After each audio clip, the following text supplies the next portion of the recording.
Greetings, innovators and leaders. This is AI for the C-Suite, your compass for navigating the exponential age. I'm Chad Harvey, and we're here to bring you cutting-edge insights on AI tailored specifically for middle-market organizations. Buckle up as we embark on a journey through the transformative world of artificial intelligence. My guest today is Ken Winell, Managing Partner at Freeman Clarke and Co-CEO, CTO of Nexus Digital Group. With over 3 decades of experience in digital transformation and technology leadership, Ken has been at the forefront of helping mid-sized companies navigate the AI revolution. His unique perspective comes from serving as CTO and digital strategy leader for organizations across multiple sectors, including consumer goods, pharmaceuticals, and nonprofits. Ken is particularly focused on AI adoption in mid-market companies over the past 3 years, leading workshops and consulting engagements on strategic AI implementation. His experience running technology companies, coupled with his deep understanding of enterprise systems and collaborative solutions, gives him valuable insights into how C-suite execs can effectively leverage AI while managing its risks and challenges. Previously, as CTO of Greater Than One and CEO of Expert Collab, Ken specialized in developing innovative digital strategies and platforms that enhance team performance and business outcomes. He holds a BS in electrical engineering from Arizona State University and brings a practical, results-driven approach to technological transformation. Ken, welcome to AI for the C-Suite. I'm glad to be here. Thank you, Chad. Thank you. Happy to have you here, and we're going to dive right in because I know you are somebody that has been rolling up their sleeves and getting hands-on with a lot of what concerns mid-market leaders today. So, with that said, from your experience working with mid-market companies, what are some of the most common misconceptions that C-suite execs have about implementing AI? That's a great question, and I would answer it flatly, but I think I'm going to expand on it just for the audience that's listening. The first question I get without question is, do I need it? And it's like, okay, yeah, I run a manufacturing company and we make steel plates and, I'm doing a good business. AI has nothing to do with anything I'm doing. And I'm like, okay, let's take a step back and really start to examine it. And the first misnomer to come over or try to get past is that you don't need to use AI in everything, but it is making itself known and available in a variety of different areas of every business facet. And so as a mid-sized business leader, the things to think about is this going to give me a competitive edge? Is it going to bring me something of value or allow me to have additional savings or monetary savings that will allow us to be more profitable? And you have to start with those basic questions, because if you can't answer yes to that, stop. You don't have to go any further. You can exit, as Monopoly says, go to jail, go directly to jail, don't pass go. That's my advice to every CEO.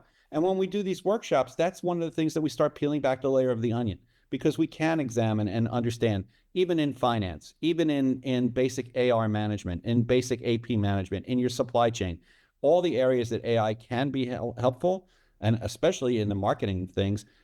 We tell businesses all the time, it's like, look, if you want to be bigger and play in a larger space, the best way to do that is to leverage the fact that AI can do the work of 20 people, right, very quickly for you.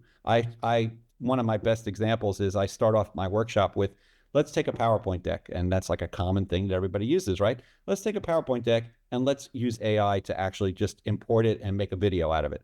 And I show them in 15 minutes how easy it is to do that. And the light bulbs go off. It's like, oh my God, why are we doing this? I have 5 marketing people, I only need 1.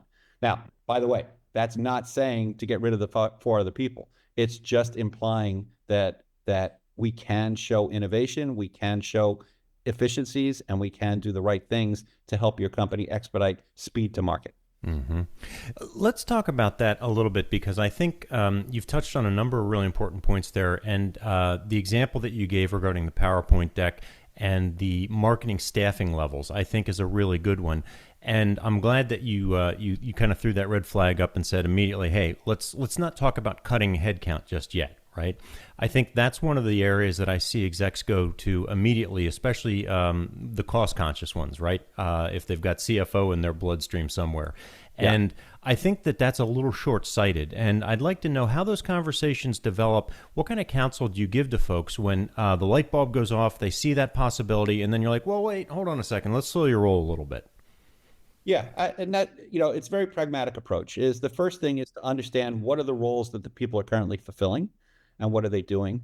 The second thing is to have the conversations with the individual team. And what I start off with every company, it's always the same thing. It's like, you don't have to know AI, right? It's not going to replace you.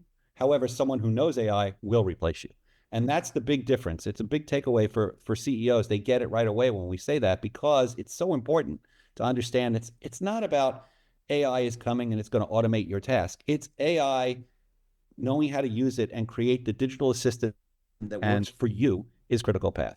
And then when we start looking at marketing, which is one of my favorite areas to explore, like, again, the creation of content, it used to be, I need a copy editor, I need someone to do the fact checking, I need to make sure that I've got the right photos, I want to have a graphic designer, I need all these different players to come into play.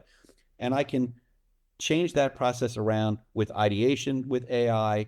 I can then proofread it. There's always human oversight required. Who's still responsible for that, right? And start to define and redefine what the roles of marketing should be, and really helping companies understand that and change those dynamics. We took one company where they were basically had a customer service team that was answering the phones and listening to ticketed questions that were coming in from their users about a very complex tool.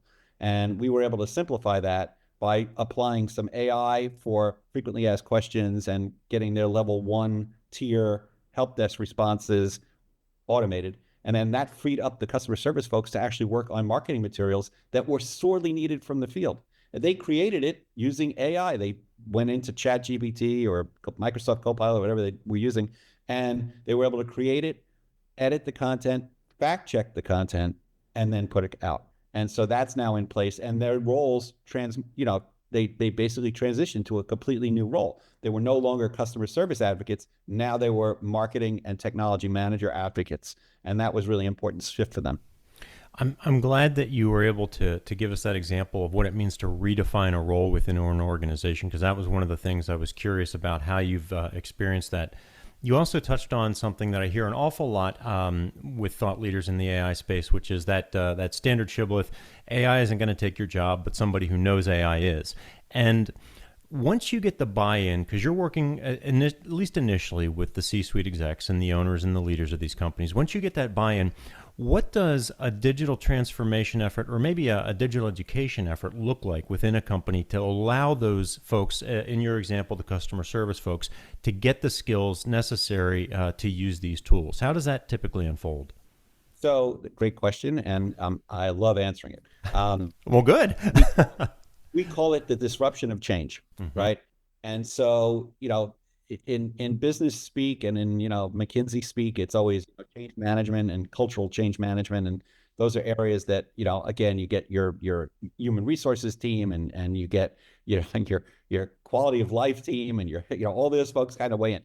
We've simplified that and said, listen, when we go to a group like that where a customer service team is going to be affected, the first thing is, are we going to evangelize this, or are we going to train the trainers? And once we do that, how do we move along to get the adoption?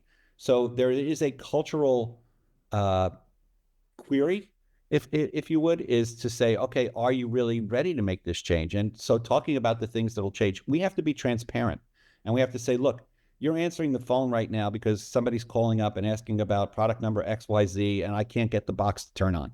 Okay. And you're saying, okay, is it plugged in? Right. And that's the analogy that I like to use. In fact, the old British show, the IT Crowd, same thing, right? It's like, is your computer on? Yes. Can you hit Control Alt and Delete? Where's the control button? Right? Oh, it's CTLL. Okay, got it. All right. And you have to explain all that. We then raise the level up and say the conversation is going to shift, and here's how it's going to shift. Here's where we expect you to get the calls. Let's run through a couple of scenarios. Once they understand that, then we get their feedback to actually say, how would you want to answer this? What are the things that you want to do? And get them involved. And then that gives you kind of the bridge that you need to get them to transition. And then you develop the metrics and the KPIs that you need to have to measure their performance against it. So it's a very synchronized path, but it is a forward-looking path. You have to actually embrace it, and you have to build it from the ground up. You can't look at it top down and say, okay, tomorrow you're doing marketing, today you're customer service. Great, that's going to fail. So we want to get adoption. We want to drive adoption, and it's really about identifying who are the people who are going to pick up the sword and start running with it. And that's kind of the identifier, and that's part of the workshops to kind of identify who those people should be. Mm-hmm. I think you've partially answered this next question, but I'm going to go a little bit deeper on this. You talked about the cultural query. You talked about kind of that path in response to my prior question. What is the framework, or how do you view when you begin to examine AI at a company? What kind of framework or what kind of lens do you have executives take a look at things with in order to prioritize different AI initiatives? Is there any specific type of tool or kind of go-to rubric that you use? Do you have any examples of how that looks? I have some great slides, but I can't share them. But yes, we go through a very rigid process of identifying, the RACI matrix and identifying who's responsible for what. We really start with big picture questions, which is what's the vision of the company, what's the mission, what's the value proposition, how does AI impact that? And my favorite question is, and what is that going to do for you? Is my follow up of, okay, if I give you this AI tool set and all of a sudden you have everything you want, all being driven from AI, what is that going to do for you? And if they can't answer that succinctly enough, or it's too ambiguous for them, we dive deeper to try to get that into a minimum amount, or what is the minimum viable product for AI to be successful in that company. And it's understanding that. So again, I can hit a home run every time when I start looking at marketing within a company, because I know right off the top of my head, hey, there are tools that are out there. If you're using Salesforce for your CRM and you're using, their Einstein AI capabilities, or if you're going to, Microsoft and you're looking at Copilot, how does that impact your productivity tools because you're a law firm and you're creating all these documents? Like, those are questions that need to come out and help drive you with the outcomes of what's expected. You have to really do that kind of in-depth planning. Otherwise, you are trying to shoehorn. And, the analogy I use all the time is, it is not a solution in search of a problem. AI is not a solution in search of a problem. It is a foundational tool set that helps you solve your problems, but you first need to identify what those problems are. Somebody's not going to, you don't go to a hospital saying, hey, I'd like to take some preventive maintenance on my body, so I don't die. Okay, great. It's like, what? Well, tell me what's wrong with you. Well, I don't know, nothing. Okay, well, then you're going to live forever. Go ahead. It's just that same kind of attitude. You have to have that philosophy in life, and you have to think about that from your business. I think that's a really solid framework and a really solid vantage point. And maybe this is the pessimist in me. As you're talking, all I can think about are all the stats that we've seen over the last 25 years about the failure rate of digital transformation efforts. And I know that AI is still relatively new, yet it definitely falls into that bucket. And I'm interested, without maybe you identifying anyone by name, have you had any failed AI initiatives with companies, or companies where you would consider they didn't achieve the potential that you envisioned for them? I think that's a really good and provocative question, which I enjoy getting, because that's the kind of ones that I can, expand on. So I wouldn't say failure, but I would say disappointment, right? And so in the early days of chatbots, we were being asked, "Hey, chatbots are great. Can we use that for FAQs? Can we use it for taking the place of our customer service team? I want to outsource all these guys. Everybody complains that they're all outsourced to an accent nobody understands, and at the end of the day, it's not helping my customers."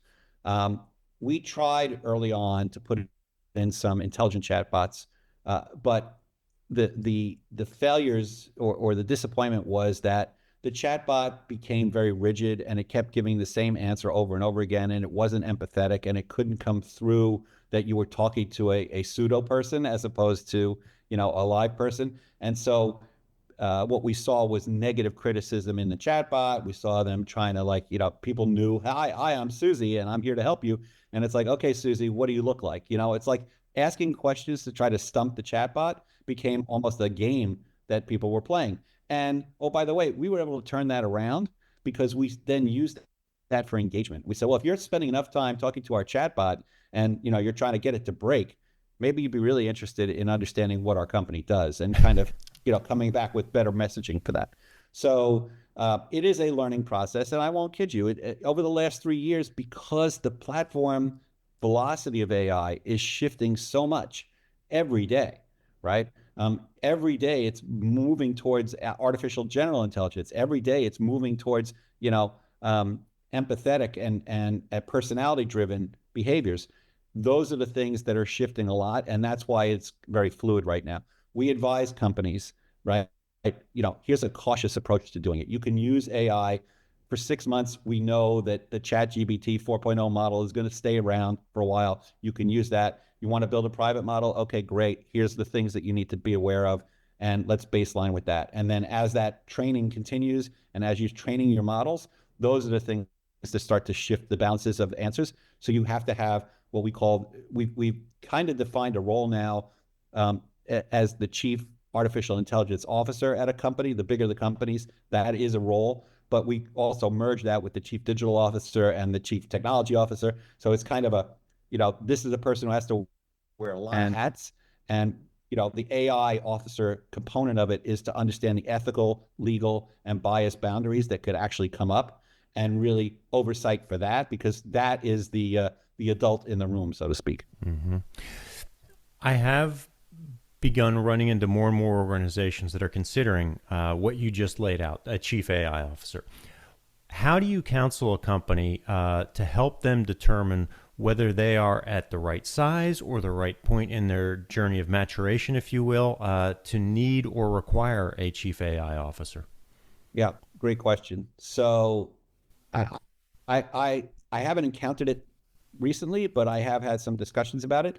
I think that I would weigh it on what percentage of your business is using AI, right? So in other words, if you're using AI in marketing and that's only 10% of your business, okay, you don't need a chief AI officer. You need somebody in marketing who owns it, right? If you're using AI for your supply chain, for your product development, for drug discovery, for management of HR resources, for all that stuff, and it's a more formidable percentage of your business, and even in the areas of creation of content, once that percentage reaches 25 to 35%, that's when you start thinking about, I need a senior executive to have accountability. Then when that number goes from 35 to 50%, that's when you say, I need a dedicated senior executive to have that accountability. And so that's kind of my platform and formula for that. That seems like a really good rule of thumb. I like the way you laid that out. With the organizations that you are encountering that are exceeding that 25 or 35% level, my supposition here is that heavy use of AI is going to accelerate the potential for more rapid change in the organizations. And I'm very interested in AI and the type of, or the scale of deployment that you're talking about when we get to that 25, 35%, and it's deeply embedded in the organizations. I'm very interested in what that means for mid-market companies as a competitive advantage, right? So again, not AI as that solution in search of a problem, but AI as an accelerant and a tool to drive more rapid innovation and allow these companies to compete against both larger enterprise as well as perhaps more agile startups. So yeah, okay, I'm going to just stop right there. You're nodding. I think you see where I'm going with this. What's your take on that?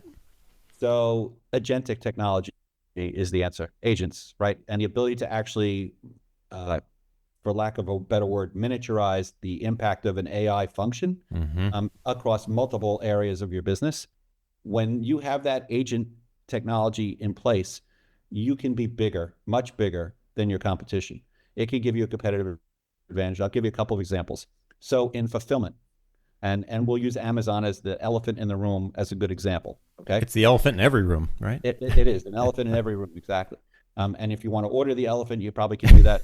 But Amazon, right, has AI built in for its search tools to say, okay, what are you looking for? It comes back with all those recommendations.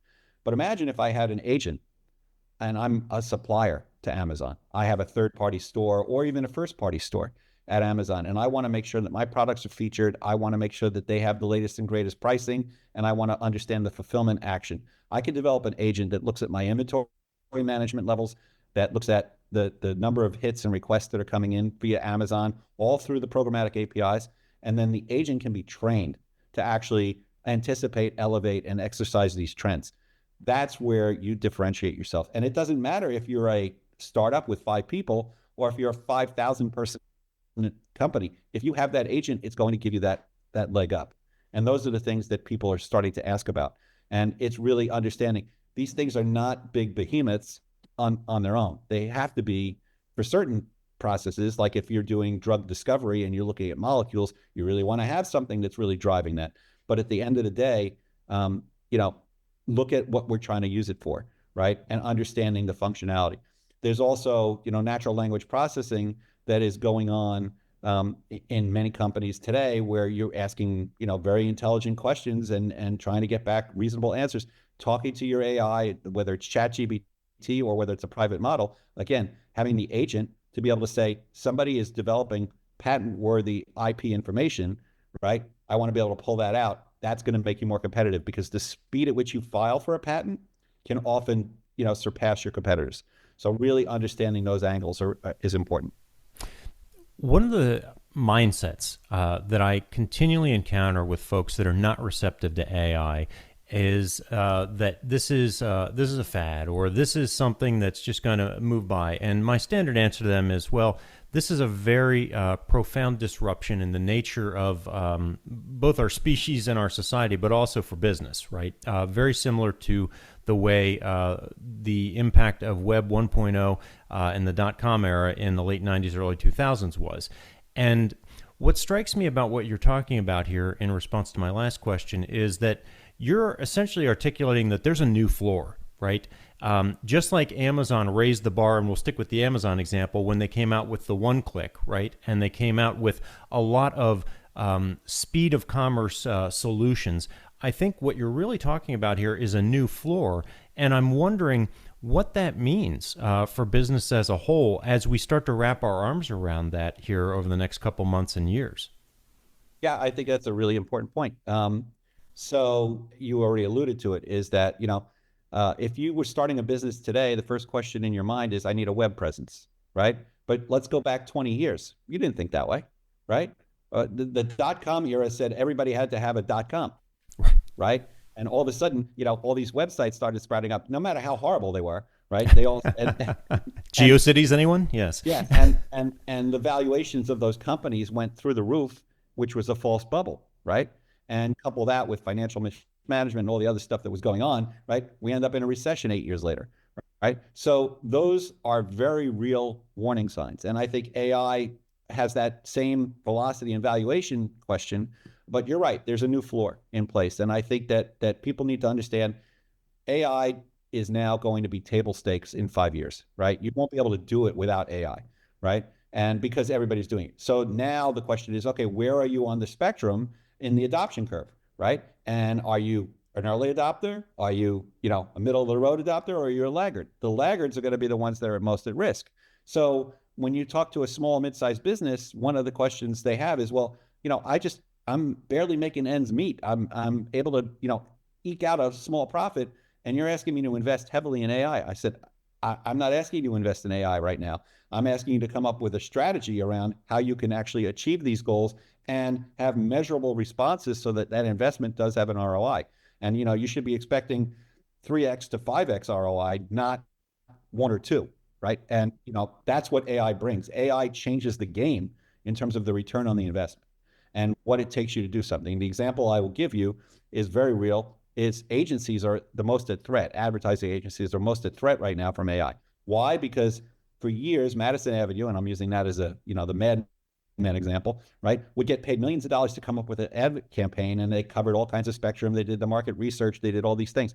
AI reduces that time frame from 6 months to 6 hours, and that's an unbelievable number. And oh my gosh, how do I save that money? Well, now I'm going to spend that money on advertising as opposed to spending that money on agency advertising. And so there's a big difference there. And it's like, okay, I'm going to buy more market share. That's why you're starting to see more and more and more of these over-the-air commercials now moving themselves into social media space, moving themselves into the digital platforms because they get more bang for their buck. Mm-hmm. The issue of ROI comes up all the time, and I think you gave some very good context around what I'm going to ask next in your last question, but I want to drill a little bit deeper there. How do you, when you get that question, help execs evaluate the true ROI of an AI implementation? And are there any go-to metrics that you recommend folks track to measure AI success?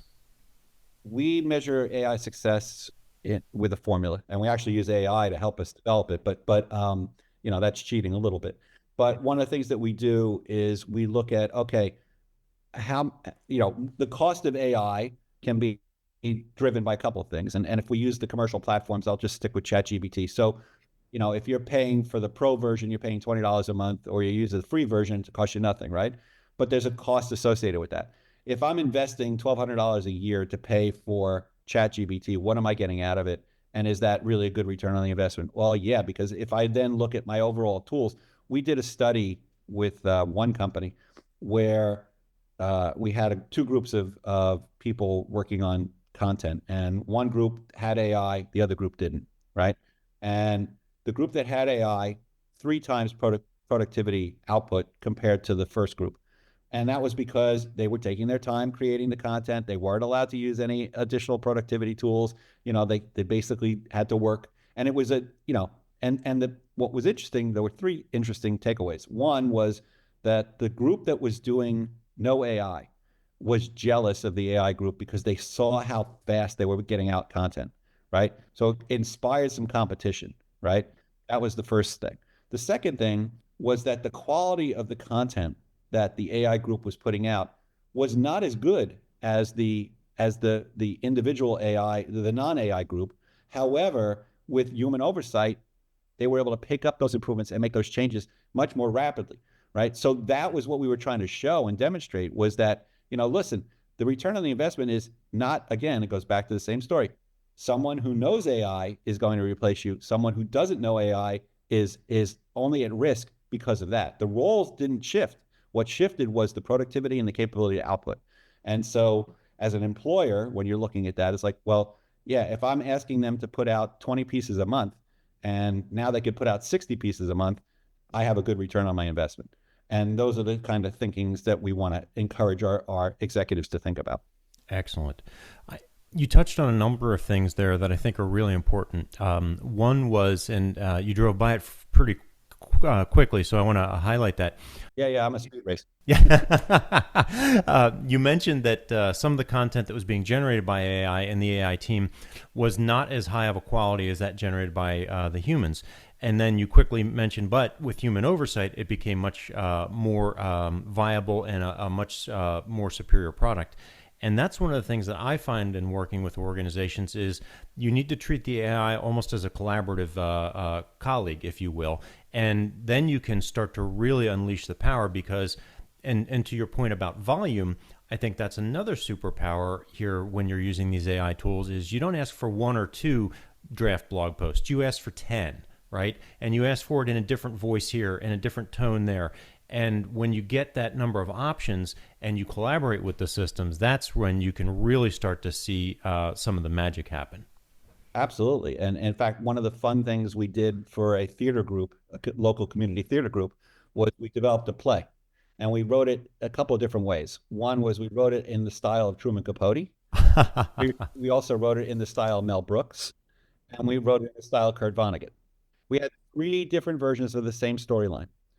Each one was unique unto itself. And the whole point of doing it and working with the stage manager was really to show how quickly we could develop screens, how quickly we could develop scenes, and how quickly we could develop dialogue that would expand on it.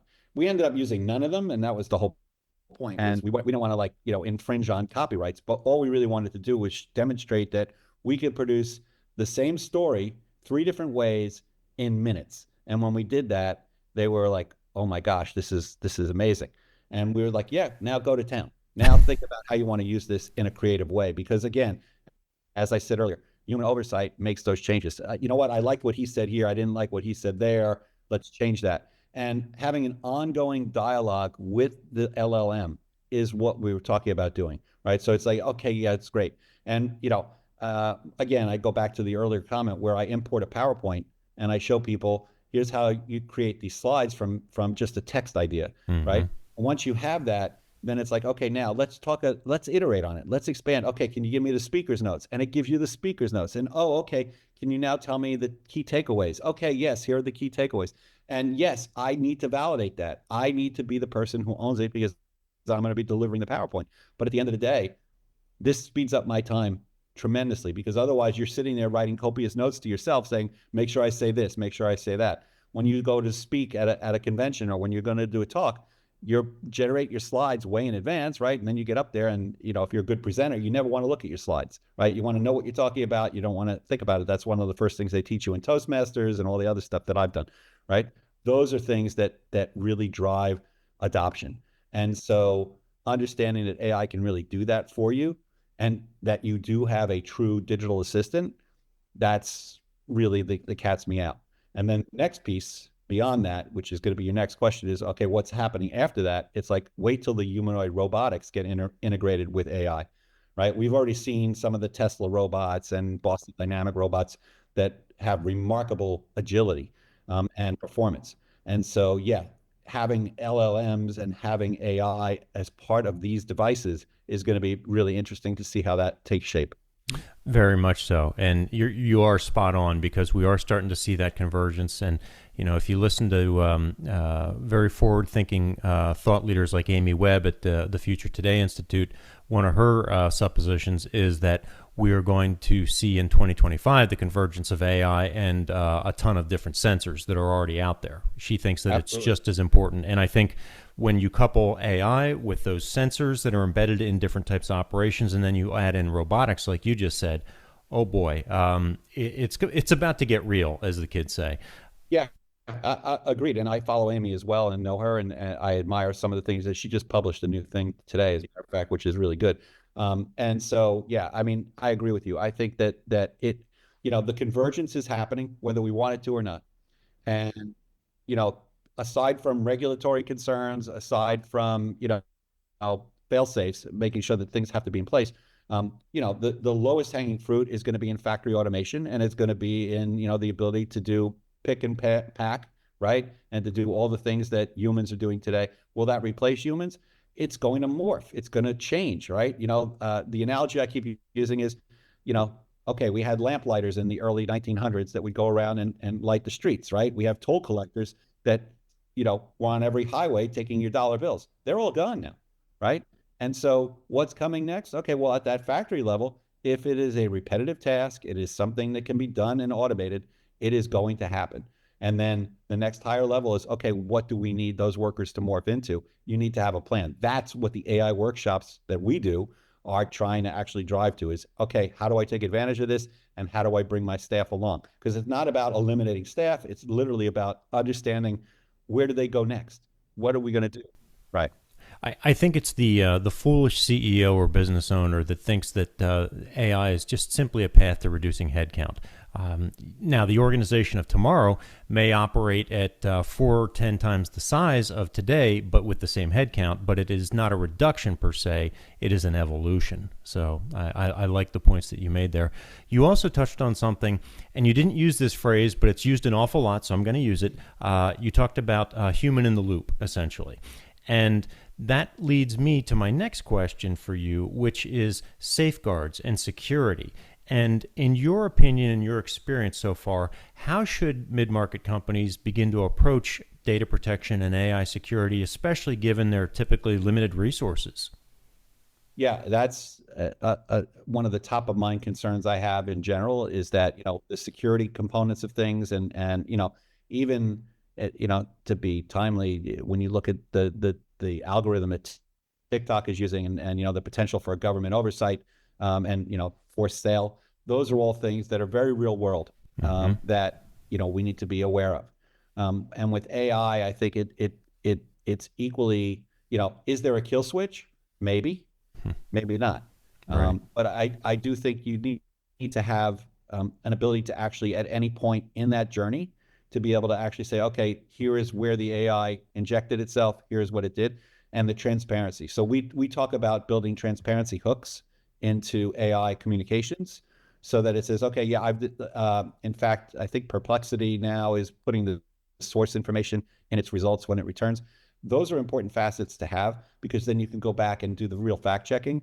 But to your point, yeah, absolutely. I think protecting your data goes without saying that cybersecurity goes hand in hand with an AI implementation. And if you don't have a CISO or, as a chief security officer, you need to have someone. And there are plenty of people out there. We offer it as well. But I think that it's one of those things that, again, that is a very focused area. How do you prevent malware? How do you protect your infrastructure? And both physical and software security are key components of this. How do you prevent a virus? How do you prevent malware? Right? Those are all things that could, in theory, affect the large language model. I haven't seen there've been a couple of I think ARPA has come out with some viruses that supposedly can mess up an AI. I haven't seen that in wide use. I haven't seen anybody trying to do that defensive. What I have seen is intentional bias being introduced, and so that is a danger. And I think you have to be prepared for that as well. And that's why it's so important to understand where your models are being trained, how often you're training them, and how you're going back to its roots and verifying that the training's not going off the rails at the same time. Mm-hmm. Yeah, I've seen some research papers as well that delve into the topic of prompt injection attacks and things like that. Look, the honest answer I think here is that we're all kind of finding our way with this, and it's good to be security conscious. It shouldn't be. You shouldn't be so security conscious though that it is paralytic to your organization. In my opinion, it's a responsible, informed risk. Quite frankly, the analogy I like to use is crypto, right? And if you look at cryptocurrencies and you look at Bitcoin, okay, if you do a transaction, it's in the transaction log and that's it. It's nowhere else. So how do I have AI set up the same way? And is it all about a blockchain integration, or is it quantum computing? One of those two things is going to make it a lot more secure. Right. The question becomes which one's going to come first. Right. Exactly. So I think that's a perfect segue to ask you to peer into your crystal ball here. Given the rapid pace of change and where we are today at the beginning of 2025, full disclosure, we're recording this in January of 2025. The AI capabilities, they're evolving almost daily sometimes, it seems. How do you counsel organizations and leaders about preparing for changes over the next 2 to 3 years when we're not entirely sure what some of these companies have up their sleeves? And if you read the tea leaves and you believe the hype, they've already cracked the code on AGI. There's a lot that we don't know. And the one thing that I do know with certainty is that the pace of change is going to exceed what our limited brains are capable of understanding. So with that in mind, how do you counsel leaders on preparing for change over the next couple of years? So, all kidding aside, that's why you need somebody like me, right? But, futurists, you need to have a hook into the futurists because what I tell the businesses is you shouldn't be worrying about that. That's what I'm worried about, right? And I don't mean it in that it should, you should ignore it, right? But you certainly, unless you have someone who's like you, like Chad or Ken, who our focus is looking at what's coming down the pike and anticipating it for our clients. That's why we exist. And so taking advantage of that, and again, this is not a selling piece of a podcast, but it's really just saying that is what I'm paid to do, is Absolutely. to think about it and tell you what's coming 6 months down the road, or have at least an understanding of how to attack it. McKinsey, the think tanks that are out there, all do the same thing. That's the value proposition that you're talking about. That's what I advise my clients is that, listen, you don't have to take my word for it. Go to Forrester, go to McKinsey, go to Gartner, right? Look at all the places that are writing papers on it and publishing, because their whole lifeblood is about anticipating these changes. Will they get it right? 80% of the time, probably. But, having that is understanding. And so if you're a CEO or C-suite, I would say to you, if you're injecting AI into your business and you have that plan, you just need to be forward thinking and says, you know what, every quarter you should be looking for a newsletter or somebody who say these are the trends. Last month, earlier this month was the CES out in Vegas. A lot of hype about AI, a lot of products that were being demoed out there. To be honest with you, nothing was earth shattering, right? Nothing there was earth shattering. But when you start looking at the convergence of transportation and autonomous vehicles, when you start looking at communications and the ability to actually have both satellite and cellular service, when you start looking at humanoid robots, when you start looking at all these different areas of AI that are expanding, you could see that 12 months from now, it's going to be a completely different type of approach. And yes, there will be something that's disruptive. Whatever that is, I can't tell you what that is today, but I could tell you that these are areas that I think would be the immediate beneficiary. Mm-hmm. I agree. And you kind of already cut me off at the knees with my next question. I was going to ask you to say, hey, what do you think the most disruptive component is going to be? But all right, you already laid that brick, so that's fine. Is there a way, though, before I ask this question, I think it's important to highlight what you just said, because it was essentially you need to buy, build, or rent the type of talent necessary to help you future-proof your organization. Is that an accurate summary there? Yes, that is a great, in fact, I want to copy that line and use It's yours, Ken. My gift to you today. No, I think that your answer, it was not self-serving. I think it was very, very honest and very candid, because there are not a lot of folks out there, especially in the middle market space, that are thinking about this yet. So yes, folks, if you hear nothing else from this podcast today, go out and buy, build, or rent the expertise that you need to help future-proof your organization. So that's a good takeaway.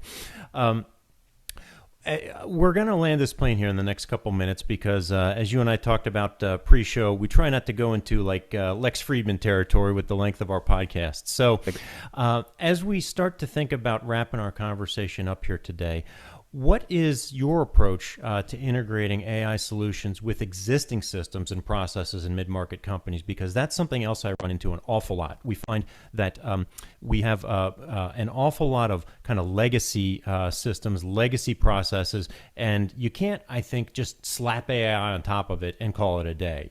So what is your approach to that type of integration? That is the perfect question to start wrapping things up with, because I could go on forever on it. So let's talk about legacy systems and their receptiveness to AI, right? So you have tools that are in place. Let's say you have QuickBooks, okay? And I'm just using that as a bad example. Nothing wrong with QuickBooks, by the way, just using it for this example, right? It has some components of AI that are starting to be introduced by the manufacturer, right, into it. And so you may or may not want to use those, right?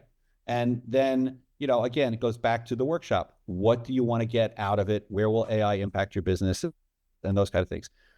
AI is not a rip and replace, right? That's the first thing that we have to, establish, is that we are not coming in and saying, okay, we got to throw out all your existing systems because we're going to get ready for this new AI and it's going to change your life.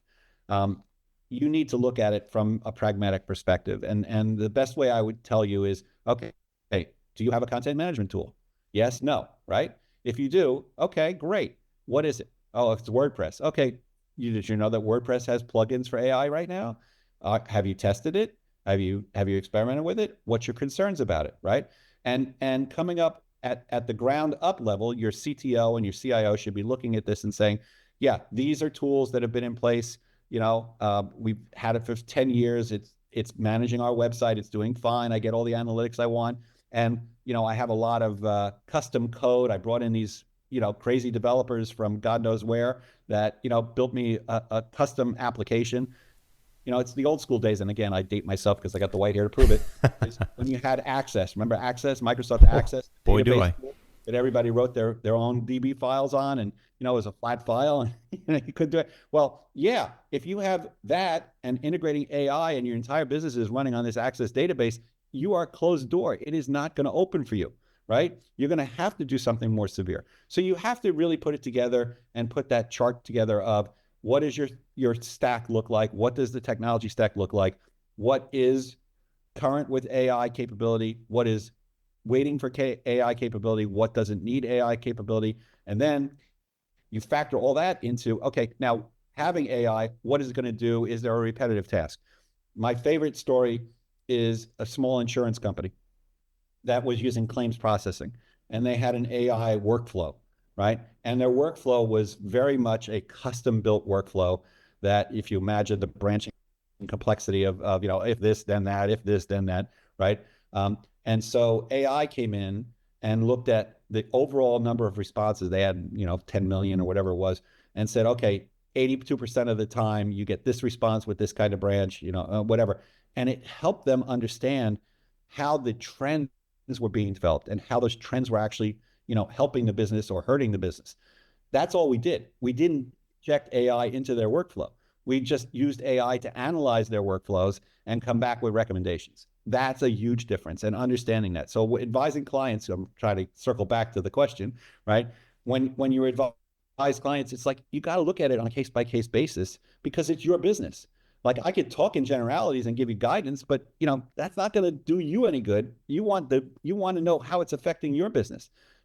There's a car wash chain that I've been working with, and one of the things that they did was they started a subscription service for car washes. So you get unlimited number of car washes each month. You pay $30 a month or whatever it is, and you can bring your car as many times as you want. That transformed his business because most of his ad hoc revenue that he was getting, hey, you drive by, it's a sunny day and your car's got salt on it, right? Okay, yeah, the average person is impulsive, but the subscriber is a loyal subscriber. So you have to engage them. So the marketing messages needed to be developed. He had to develop an entire plan around how to communicate with folks to get them to upsell. Oh, you know what? You've been to the car wash 10 times in the last month. Maybe you want to do a detailing for another $60. Here's a discount 20%, right? It drove his business exponentially. Those are the kind of things that you can inject very quickly into a business. And that's what I like to do. It's like understanding it's not transformative. It is a gradual evolution, but the revolution is AI. Mm-hmm. I really liked the way that you talked about the different needs of every business, because while there are commonalities, one of the things that I think maddens and frustrates people sometimes when they say, well, what's it going to do for me? And my answer almost unilaterally is it depends, right? It depends on the nature of your business and what your secret sauce is, because even very small organizations, they've got a secret sauce. And I think to just go in, like you said, and kind of try and shoehorn everything into one box or give a universally applicable answer, that does a disservice to what they've built. Absolutely, it does. Yep. All right, Ken, we're about at time. I really appreciate you sharing all of your insights with us today. I really enjoy conversations like this, especially with folks that get their hands dirty and have firsthand experience as opposed to just theoretical knowledge, which can sometimes be exciting, but the real-world application is really what gets me jazzed. What's one piece of advice that we haven't covered today, or a question I haven't asked you? What's one piece of advice that you'd give to C-suite execs that are looking to leverage AI in their organizations based on all the roads that you've walked and traveled here so far? I got to think about that for a second. No, because I want to give you a good piece of advice, and I think it's important to caveat that again, it goes back to individual businesses of where you are. But my comment would be in 2025 and beyond, to not be thinking about AI is your mistake. To think about it, and think about it in a comprehensive way is the best advice. Is that, listen, you can incorporate AI. You could say you don't want to incorporate AI. You could say this, that, whatever. Doesn't make a difference. At the end of the day, you need to at least have it in your mind, right? And yes, it doesn't apply to your business. Okay, great. If you don't think it applies to your business, that's fine. But you need to have that little 10% of your brain that says, well, maybe it could apply. And so don't close the door, right? Leave yourself open to it, and don't, it's not black and white. It is a very gray area. You need to continue to keep it that way and see how it morphs. And then also keep your eyes on your competitors, because your competitors, if they're not already using it, they may be. And that, that again could cause your business some problems. So that's kind of my general advice would be, don't let it get out of your mind. It needs to be in your mind somewhere, in your plan somewhere. You don't necessarily have to act on it right away. And maybe it's a 3-year window, but at the end of the day, you need to be thinking about it. I think that is fantastic advice. You need to be thinking about it. Don't close the door. Well said. Yeah.